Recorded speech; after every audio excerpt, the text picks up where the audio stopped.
how it's going to differ from the homogeneity. There is one more test. We will not do that until after spring break. So we do not have anything currently planned for Friday. If you are out, you are not missing anything. So for the chi-square test for goodness of fit, this is what we did in 8.1. We were looking at one population, so one pop, and we were trying to see if it fits a given claim for one categorical variable. So when you're doing chi-squared, you're going to mostly, the hard part is going to be deciding what test to do. And the easiest way to do that is by identifying how many populations do you have, how many variables are they talking about, because that's going to differentiate between the three tests. So for chi-square test for homogeneity, we are trying to see if one categorical variable, so same number of categorical variables, but this time we're trying to see across two or more populations, so 2 plus pop. Now, essentially what this becomes is multiple goodness of fit tests. So I use the example of eye color. So if I wanted to see the eye color distribution for freshmen, sophomore, junior, seniors, is it the same across all grade levels? That would be a test for homogeneity. My one categorical variable is eye color. My many populations is grade level, freshmen, sophomore, junior, seniors. So when you read the question, if you're noticing, they say we sampled 50 freshmen, 50 sophomores, 50 juniors, 50 seniors. If you're reading that and you're noticing they're taking multiple groups, it is homogeneity every single time. All of the other ones deal with one population. This is the only one that deals with multiple. So the hypothesis themselves, remember, the null is the dull. So in a null hypothesis of homogeneity, there is no difference between the two populations, which means nothing exciting is happening. It's a very dull outcome. They are all kind of the same. Freshmen, sophomore, junior, seniors, all the same distribution. The alternative is that there is a difference between these groups for this categorical variable. The conditions themselves are identical to what we did for chi-squared test of goodness of fit. The only change that is going to come is how we calculate expected values, but we'll get to that in just a second. You do have to remember, we are going to see, we want these expected counts to be at least 5. So we will have a way for calculating expected counts that's slightly different, but a lot of it is going to get done in your calculator. You're not actually going to have to do it yourself. Your calculator is going to find all of these numbers for you, and you're just verifying that they are indeed bigger than 5. You don't need any additional statements saying like the sampling distribution is a chi-square distribution or anything. You just need to list the counts and then write all expected counts are bigger than 5. Are you raising your hand or are you stretching? Oh, okay, just making sure. Name of the test, it is not a spelling test, so try your very best on how you spell homogeneity. They will not take off as long as they can mostly decipher what you are trying to say. You do have to try to spell it. The test statistic, because we are going through a hypothesis test. Remember, there's only hypothesis tests for chi-squared. There is no confidence intervals. This is going to be on the formula chart. This is a component of chi-squared. So if you're ever asked to find a component, this is what they want you to do. They want you to plug in to the observed minus expected all over expected, well, with the top squared. Now, when we were doing goodness of fit, when we wanted to find expected values, it kind of depended on what the question was saying. If they said it was an equal distribution, we took the entire sample size and divided it by however many categories we had. If it was something like we expect 30% of the eye colors to be blue, we took our sample size and multiplied it by 0.3. When it comes to expected counts for chi-squared, homogeneity, and independence, you are going to use row total times column total over table total. And this one is not on the formula chart. So you do have to know this one. But again, if you have the data, your calculator can find these values for you. So if it's something where they are having you go through and actually run the test, this is not something you're gonna have to do by hand. The calculator is literally gonna spit out these values for you, and you just have to copy them down onto your paper. So chi-squared test statistic, then we take our test statistic and we plug it into chi-squared CDF. So this is getting our p-value. Remember, the p-value is what we use to decide, am I gonna reject or am I gonna fail to reject? So this is going to be in second vars 8. And remember, all of your chi-squared distributions are skewed to the right. And anytime you're trying to find an area, it's to the right of that test statistic, of that chi-squared value. So anytime you go to chi-squared CDF, your lower bound is going to be the t value, or the chi-squared value. The upper bound is going to be infinity. And then degree of freedom is going to change from what we did for goodness of fit. When we did goodness of fit degree of freedom, that was the number of categories minus 1. Now, for the goodness, or for the homogeneity test, the degree of freedom is the number of rows minus the number of columns, or number of rows minus 1 times the number of columns minus 1. This is used for both homogeneity and independence. When we do that test, when we come back from spring break, it is identical to this. The only thing that changes is the name and how you write your null and alternative. Everything else about it is exactly the same. So we will go and look at our table. We'll see how many rows does a table have, how many columns does it have, and that's what we use to calculate degree of freedom.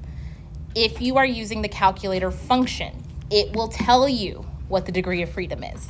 But sometimes, again, they have those questions where you don't have data, you can't run the test, you have to be able to calculate this by hand. So that is the formula that it's coming from. In the conclusion, the p-value, if it's low, you reject the hoe. Same thing we've been doing since January. You are going to go in and you are going to say there is convincing evidence if you are rejecting, and then we talk about what the alternative hypothesis is. So let's try one out.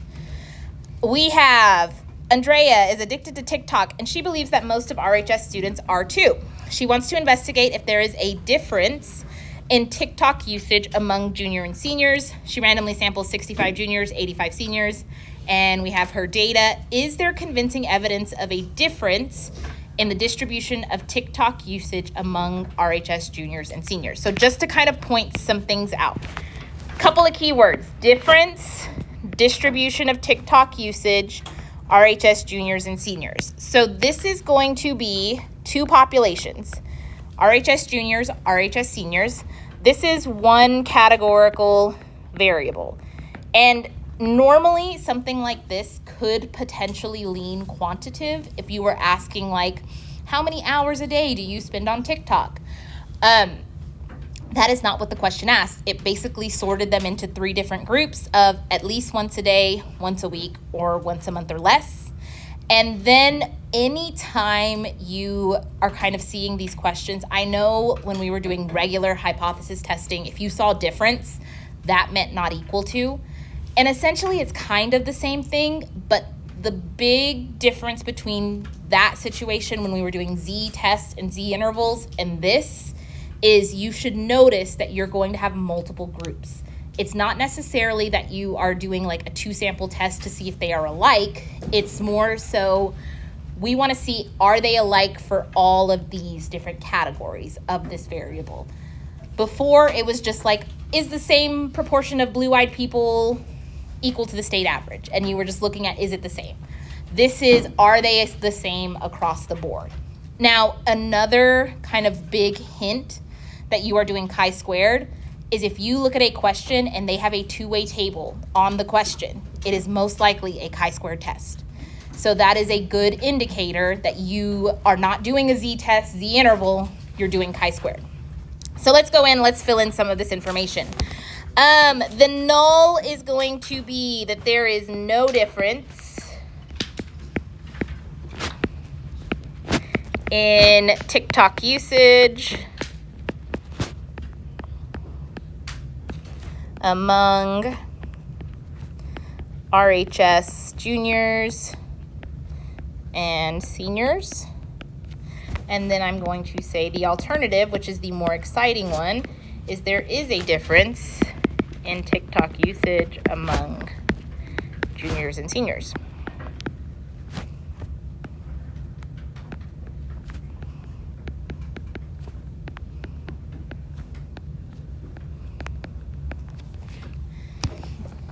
Now, I am not necessarily going to work this one out by hand. I know I'm always showing you how to do it by hand, and then we go in and do the calculator.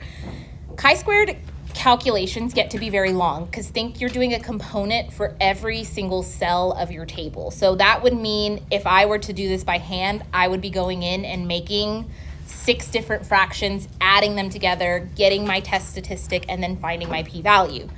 That does not seem like the most productive use of my time. So I'm gonna go in, I'm gonna check my conditions first. They did say that they have a random sample of 65 RHS juniors and 85 RHS seniors. And then independence, this is where the junior one, we can probably believe 65 less than or equal to 0.10 of all RHS juniors. I'm going to say that there's 850 seniors just so that this passes. There's not. I think you guys are sitting somewhere close to 600 right now. But we're gonna say, we're just gonna assume. Maybe over time there has been 850 RHS seniors from your class, with all of the ones that graduate early, go to MPA, all of the things. Now, here's where I'm gonna kind of do a little workaround. Yes, I can go in and I can individually find each of these expected counts. If you look at our table, we really, truthfully, don't necessarily care about the totals, like in terms of like observed data. When I look at this, my observed data is this 3 rows, 2 columns that I have here. And we're gonna call this our observed matrix. OBS. Observed. Now, I call it a matrix because your calculator is gonna require that you enter it in as a matrix. So we're gonna go over how to put a matrix in your calculator.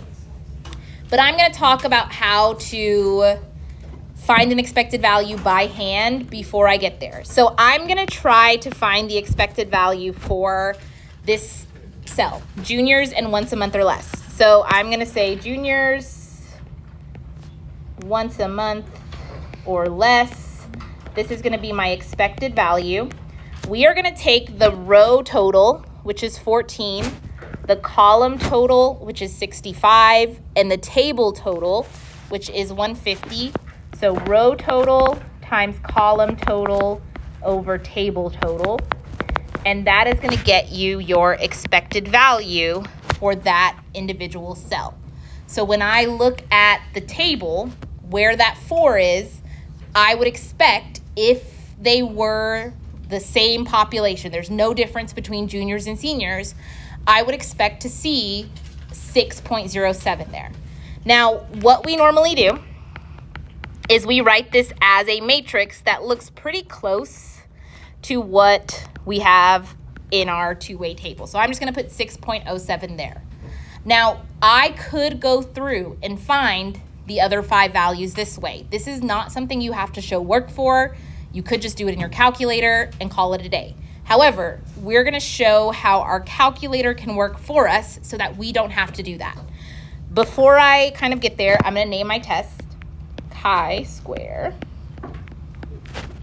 test for homogeneity. And then, so the way this is gonna work, we're gonna run the test in our calculator and we're gonna see our chi-squared value, our p-value, our degree of freedom, we're going to write that down, and then we're going to go back, and we're going to get our expected values from the calculator. Yes? Can you explain the like what's written in black, the juniors, 1 month or less, experience in the world? Well, that's the expected count for that. So that's the row total times the column total over the table total. Okay, that was on the previous page. Okay. Yeah, that's just that formula plugged in. Okay, let's go to our calculator. Let's talk about matrices. You're going to want to go, let me clear my calculator so it looks brand new. You're going to want to go to second matrix, which is basically second x inverse, the little button underneath math. And then you're going to want to go all the way to the right where it says edit, and you're going to edit matrix A. And I'm going to enter in those observed values. We have 3 rows and we have 2 columns. And so I'm going to take the data from the table and I'm going to plug it in. 4, 10, 15, 21. Do not include the totals, just the counts themselves. 46 and 54. Now, once you have, and if you get lost along the way, I have the instructions on the top right corner of your paper. Once you have your matrix in, you are going to go to stat tests, and you're going to go to chi-squared test. Not the goodness of fit test, just the one that says chi-squared test on its own. It should be option number C or letter C. And then you're going to hit enter, and you should not have to change anything. You shouldn't have to do any edits to this whatsoever. The only time you're changing this is if you put it in a different matrix. And don't worry about expected being B. I know it's empty. Don't worry about it. We're going to go down to calculate, and you're going to hit enter. And then what I would do if I were you, I would take these numbers from your calculator. I would write them down because you need them. You're going to need your chi-squared. You're going to need your p-value and your degree of freedom on your paper anyway. So write it down where we would have our calculate stuff. And then in order to get your expected values, you're going to want to go back to the matrix menu. So I'm going to go second matrix. And you should notice now that there is a matrix where B was, and it should be the same size. So mine was blank. Yours probably wasn't because I didn't clear the calculators. But now it matches the size of matrix A. And if you click on it, it's going to have all of your expected counts listed. So when I go to that first cell, and I go look at it in the edit menu, not just in the first one you see, it's 6.07, which is what I got when I did it by hand. So all you have to do is take these values, because again, I just went second matrix over to edit, down to matrix B, move your arrow up and down, and write those values down in your expected value. So I'm going to 6.07, 15.6, and these are what I copied down earlier. I usually do about 2 decimals. If you did not enter your data and run the test, it will not be there. So you do have to have the values present for it to work. All expected counts greater than or equal to 5. And this also, because we had to run the test, you should also have your chi-squared value and your p-value from that first window when we actually calculated the test. So this is kind of a workaround to you having to find all of those individual values. Your calculator is going to do this no matter what.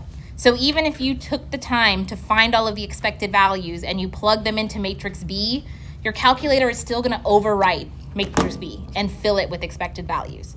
So it's kind of like you're doing work that the calculator is just going to basically do again. Yes, Abby? So on the test, what do we need on our paper? This. All of that? This, yes. Just not what's in black. I don't need to see what's in black. But you need to list your expected values, and you need to say all expected counts are bigger than 5. And then you don't even have to write like, I went to second or stat test C. Name the test, list the chi-squared, the degree of freedom, and the p-value. And it's always greater than 5? Is that always greater than 5. Now, just to kind of talk about degree of freedom really quickly, it did calculate it for us. But if I wanted to find this by hand, it's the number of rows minus 1 times the number of columns minus 1. And so I had 3 minus 1 rows, 2 minus 1 columns, so that's 2 times 1. So that's how we ended up with a degree of freedom of 2. So sometimes, again, you don't have the data, you cannot run it, but you may have questions where they ask you, what would be the degree of freedom if I had 5 different eye colors and 4 different grade levels? Then you would have to do like 4 times 3. So they have questions like that built into multiple choice just because they know your calculator does a lot for you. So they still want to see, do they have the basic skills of if they had to do this by hand, they could possibly get there. So now we interpret. This should not be anything new. My p-value 0.4555 is greater than alpha equals 0.05 because I don't have a significance level. We fail to reject the null. There is not convincing evidence that I'm going to just say TikTok usage is different among RHS juniors and seniors. This is, these types of questions, the chi-squared ones, don't always have the best, like when all of the other ones where I said I literally repeat what the question is saying, they don't always write them in the best way. So I try to give it some context while still using what my alternative is saying. So TikTok usage is, we don't have enough proof to say that they are different. Yes? Like that response, are they really just looking for the right numbers, and if you're like failing to reject a null, like what if you were to write after the convincing evidence, like doesn't make sense? I don't know. They usually have, so like they'll break it down to like 3 or 4 components, and they'll say one of the components will be, does it have context within the question? And that is that last sentence. Okay, and if you were to technically get the context wrong, I don't know. It depends on how they break it down. Sometimes they'll say like they only have to do 3 of the 4 things. But in more recent times, they will have like this one is required, and then they need 2 or the 3 of the other ones. Usually it's they want context because the numbers part, most people are getting them in their calculator. So they're like, that's kind of like, we need to know that they can take this and give it some type of meaning. Okay, I'm gonna give you 2 minutes. I want you to read the question, fill in the table in part A.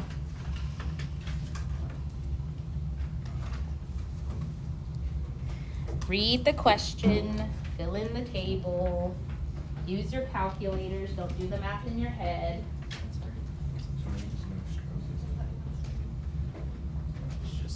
Is it number of patients? Yeah.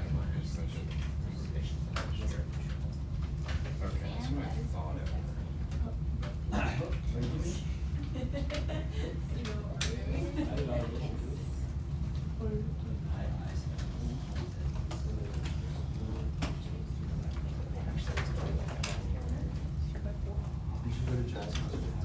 I was going to, and then I saw that tickets were $30. Oh yeah, I'm not sure. Is it not? $30. Just buy a table. It's only $200. No. I didn't want to spend $30. Oh, I finally got it. Wait, you're Logan, are you done with your table? No, Logan, you're lock it. not.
gosh.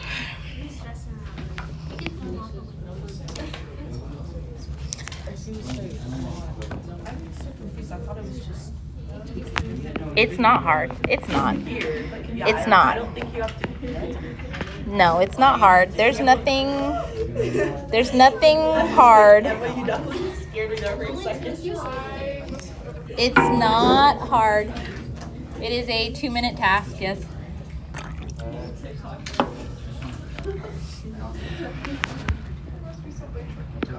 Nope, it's just fill in the table. Okay,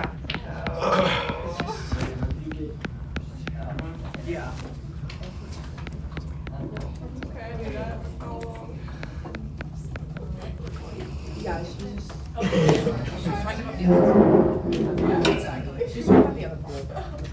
Okay, your table should look like my table. It should not be hard. This was not a trick question. This was actually an AP exam question. And the first part was organize the information in a two-way table. Now, to be fair, on the AP exam, they did not provide a two-way table. You had to make the table yourself. But it was a question where they just wanted you to take the data that they gave you and form a two-way table. And if you did that, you at least got a 1 on that FRQ. And a 1 on an FRQ is what gets you to that 3. So with this part, they then go on and ask you to actually do the hypothesis test. So is there evidence of a difference in the effectiveness of the 4 treatments at the 0.05 significance level? So just to kind of point some things out before we go on. We have 4 separate groups. So that is like our 4 populations. We have 4 different people or 4 different groups doing different things. And then we have 1 categorical variable. Did they have a stroke or did they not? And so this is where it makes it homogeneity. So I'm going to go in and I'm going to say no difference. And I'm usually a little less detailed in my null and alternative, and I give detail in the conclusion.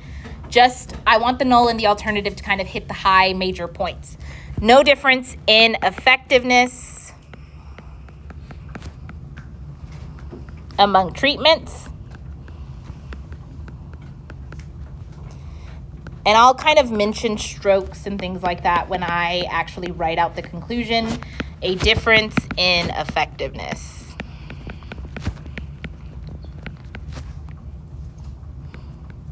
Again, you are not defining a parameter like we normally would do in any of the Z and T tests we're doing. You are just going in with words for your null and your alternative. The null is the dull. For goodness of fit, it's that it fits what you're expecting it to. For homogeneity, it's that they are the same. Random, this is an experiment, even though we don't necessarily see anything or read anything that says it was done randomly and they had independence. In the question itself, it says we will assume this is a well-designed experiment. And a well-designed experiment has those elements of randomness, control, all of those things. So we're going to go ahead and say assume treatments are randomly assigned. And this is simply because they tell us that this is a medical study. If there's anything that mentions like a Gallup poll or an academic journal or a medical study, those things have like such a high tier of you need to meet all of this criteria before we will publish you, that they are doing what they need to do. And then we'll say subjects are assumed to be independent.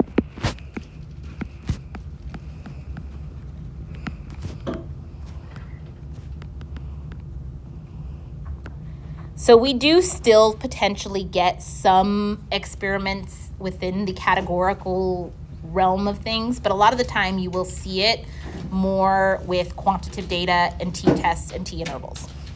Now, here's where I'm going to kind of go in a weird circle. I am eventually going to come back and I'm going to write my expected values down, but I don't want to calculate them myself. I'm going to make the calculator do it. So I'm going to jump to stats and I'm going to put in my matrix and I'm going to run the test and I'm going to let it do it for me. So I'm going to name it first before I forget. Chi-square test for homogeneity. And then I'm gonna jump to my calculator. What is gonna go into our calculator are the 2 rows for stroke, no stroke, and the 4 columns for each treatment. This is going to serve as my observed data. Remember, you're not including the totals. You don't want the total row, you don't want the total column. So I'm gonna jump to my calculator, and I'm going to, you can simply override matrix A. You don't even have to clear matrix B. You can leave it alone. Your calculator will do it for you. I'm gonna go to second matrix, edit matrix A. This is now going to be a 2 by 4. 2 by 4. And then I'm gonna type in my data to. Use the table that we created for the numbers. Yes, that's what I'm gonna use. 211, 157, 1399. I thought we didn't want to have both the both values in like the. Oh, I know. Ignore me. I'm not putting the totals in mine. I'm just doing the stroke, no stroke, and the 4 treatments. Once you have your matrix in, you're gonna go to Stat Tests C. And then you don't have to change anything. You literally just hit calculate, and it should give you your chi-squared, your p-value, and your degree of freedom. Be careful with this p-value. P-values are never anything over 1, so you always have to pay attention to the very end, and that is what you're gonna do to move your decimal 5 places to the left. Yes? So can we assume this p value is 0 because of that part? If it's something like 5, I will usually write out the 5 decimal places till I get to like a significant digit. If it's like 12, then I just say 0. Would a 9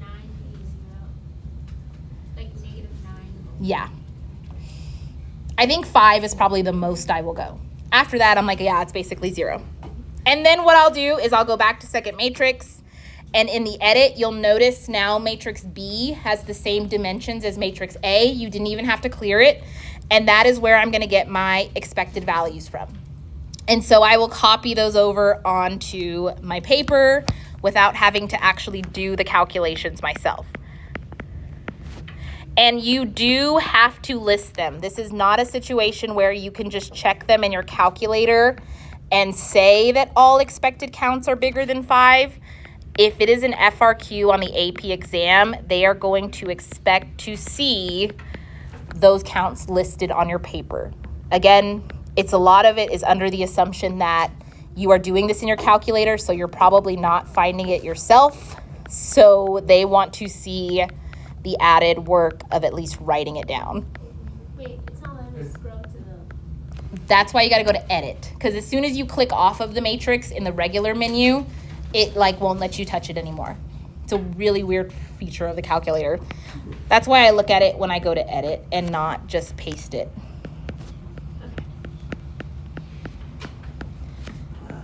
P is 0.00002. Degree of freedom is 3. And I just got the chi-squared, the P, and the degree of freedom from when I actually ran the test the first time. And then you interpret like normal. It should hopefully feel fairly easy now because this is the 5th or 6th or 7th time you've done a hypothesis test. Think back to yourself 8 weeks ago when you learned this for the first time and how hard it was and how impossible. The writing, the all of it, the what's a p-value. You probably still don't know what a p-value is. It's okay.